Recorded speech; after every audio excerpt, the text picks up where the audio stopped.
మమ్మల్ని అధికారంలోకి తెస్తే కరెంటు ఛార్జీలు పెంచం, ఛార్జీలు తగ్గిస్తామని అటు చంద్రబాబు గారు, మోడీ గారు, పవన్ కళ్యాణ్ గారు మాట ఇస్తే జనం నమ్మి ఓట్లేశారు.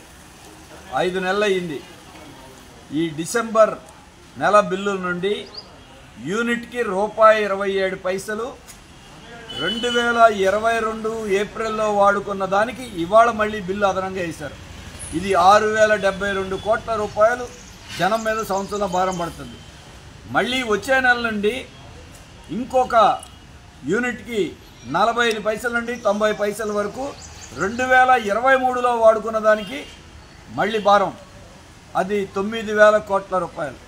మొత్తం కలిపితే 5 నెలల్లో 16,000 కోట్ల రూపాయలు కరెంటు పేరుతో జనం నెత్తిన భారం వేస్తున్నారు. బిల్లులో చూస్తే ఇప్పటికీ 2 రకాల సర్దుబాటు ఛార్జీలు ఉన్నాయి. మళ్ళీ ఈ నెల నుంచి 3వది, వచ్చే నెల 4వది. అంటే అసలు కరెంటు బిల్లు కాకుండా ఫిక్స్డ్ ఛార్జీ, కస్టమర్ ఛార్జీ, మళ్ళీ కరెంటు వాడుకున్న దాని మీద ఎలక్ట్రిసిటీ డ్యూటీ అనే పన్ను, మళ్ళీ ఈ 4 రకాల అదనపు ఛార్జీలు. అసలు ఛార్జీల కంటే కొసరు ఛార్జీలు ఎక్కువైపోయినాయి. ఎలా ఇవాళ ఇది నమ్మక ద్రోహం చేయటమే.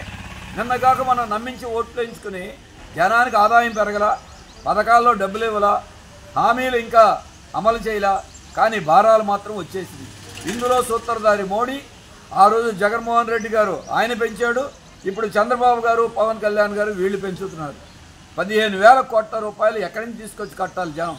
కరెంట్ అంటే భయపడిపోతున్నారు, కరెంటు లేకపోతే కుదరదు.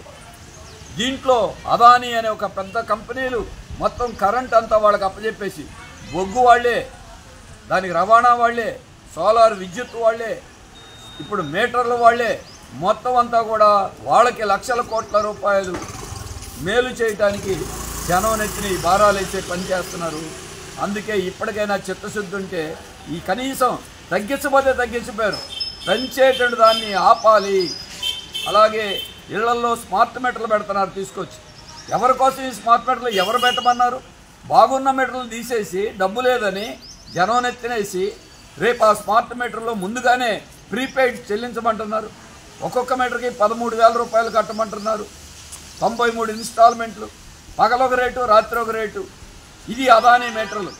ప్రపంచమంతా అదానీ లంచాలు ఇచ్చి ప్రభుత్వాలతో చేశారంటే ఎందుకు జగన్మోహన్ రెడ్డి గారు తప్పు చేస్తే 1,750 కోట్ల రూపాయల లంచం తీసుకున్నాడని ఈరోజు అమెరికా కోర్టులో వెల్లడైతే చంద్రబాబు గారు, పవన్ కళ్యాణ్ గారు ఆయన కాపాడటం దేనికి?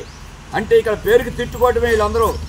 మోడీ, జగన్, చంద్రబాబు, పవన్ కళ్యాణ్ అందరూ అదానీకి కుమ్మక్కాయ వాళ్ళే. జనం ఓట్లేసిన జనాన్ని మాత్రం నట్టేట ముంచేస్తున్నారు. అందుకే సిపిఎం పార్టీ విద్యుత్ ఈ కరెంటు బిల్లులు పెంచకుండా ఆపాలి, స్మార్ట్ మీటర్లు ఆపాలి, ఈ అదానీ లంచాలు ఇచ్చినటువంటి కంపెనీతో ఒప్పందాలు రద్దు చేయాలని మేము రాష్ట్ర వ్యాప్తంగా కూడా ప్రజలందరినీ కలుపుకొని, ఇది ఈ పార్టీ ఆ పార్టీ కాదు, ప్రజలందరి సమస్య.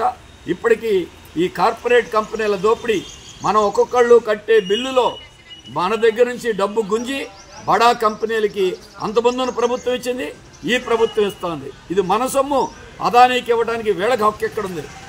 మన దగ్గర నుంచి డబ్బులు తీసుకుని వాళ్ళు వాటాలు వేసుకుని లంచాలు తిని మన్ని ఎక్కడి నుంచి భరించాలి? అందుకే ఇది మన ఇంట్లో సొమ్ము లాక్కుని అదానీకి కట్టబెట్టడానికి అటు చంద్రబాబు, పవన్ కళ్యాణ్, మోడీ, జగన్ అందరూ ఏకమయ్యారు. అందుకే జనం ఏకమయ్యి వీళ్ళందరినీ తిప్పికొట్టాలి. స్మార్ట్ మీటర్లు ఆపేదాకా, కరెంటు బిల్లులు పెంచింది ఆపేదాకా పోరాడాలని అందరికీ విజ్ఞప్తి చేస్తాం.